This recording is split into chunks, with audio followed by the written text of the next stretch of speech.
Bonjour, je suis Brigitte Tichanet, fondatrice de l'association Le 7 de Fleurs qui date de 1995. J'étais essentiellement animatrice musique dans cette association depuis le début, notamment dans des maisons de retraite, pour des associations d'autistes ou dans des établissements spécialisés pour les handicapés.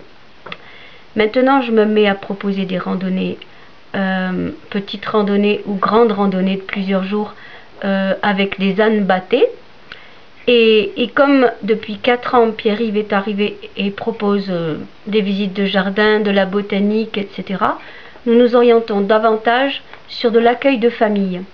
C'est pourquoi nos besoins se portent maintenant sur un local approprié où nous puissions proposer un bal occitan des familles, c'est-à-dire qu'on va un bal occitan chanté, où on va apprendre à chanter des chants occitans, les danser en même temps, donc pour des familles avec enfants. Et ce sera alterné avec un atelier de danse d'inspiration africaine pour les familles également, et avec des ateliers de musique que je continuerai à proposer, mais sur place, pour des familles, et donc y compris avec des enfants handicapés. Voilà donc nos spécificités. Nous avons axé nos efforts dernièrement sur l'autonomie en eau pour les jardins en permaculture dont je parlais tout à l'heure et que Pierre-Yves a démarré il y a 4 ans.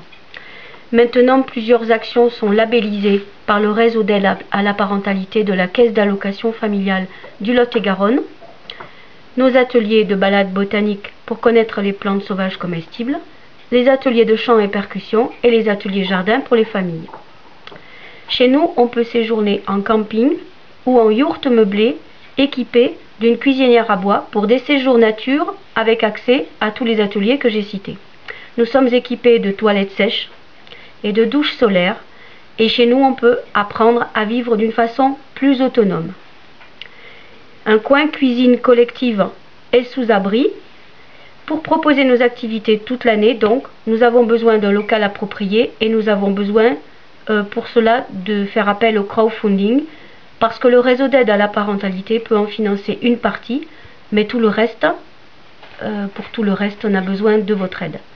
En contrepartie de cette aide, vous pourrez profiter de séjours chez nous, d'une autre façon de vivre et de nos ateliers. Merci, à bientôt. Bonjour, je suis Pierre-Yves Petit, je suis animateur de l'association Le 7 de Fleurs. Donc voilà, on va couper donc ces jeunes rameaux de frêne, ces jeunes tiges de frêne, pour faire la structure de la yourte. Alors je suis habillé en habit de sécurité, pantalon anti-coupure, chaussures anti-coupure, tronçonneuse, casque, et voilà, on va commencer le travail.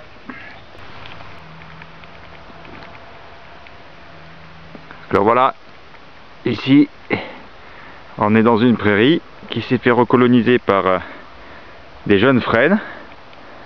Voilà, tout ça c'est un semis de jeunes frênes. Vous voyez, ça fait des cannes assez droites et on va couper ces cannes pour commencer à faire la structure de la yourte.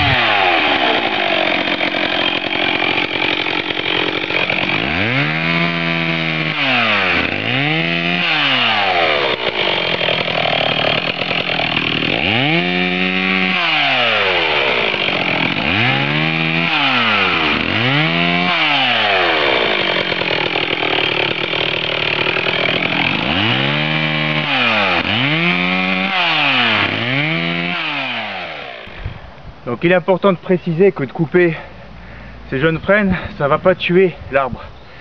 À partir de la souche, l'année prochaine, dès ce printemps, il va y avoir un certain nombre de pousses, peut-être une dizaine de pousses qui vont repartir et qui vont faire une nouvelle CP.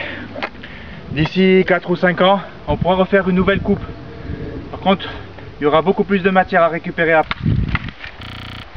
Bon, on va voir cette partie-là. On ébranche du bas vers le haut, comme ça.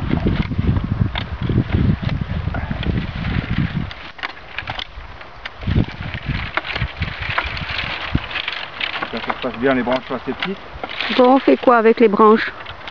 Bon, les petites branchettes, on peut faire du BRF avec.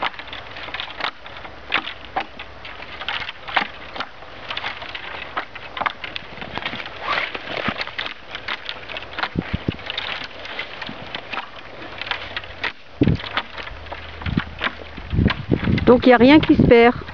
Ah non. Par exemple là le bas qui est tordu, on va pouvoir en faire du bois de chauffage.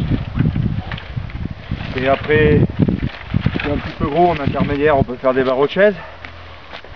Et puis là les 2 derniers mètres, on va s'en servir pour faire l'ossature.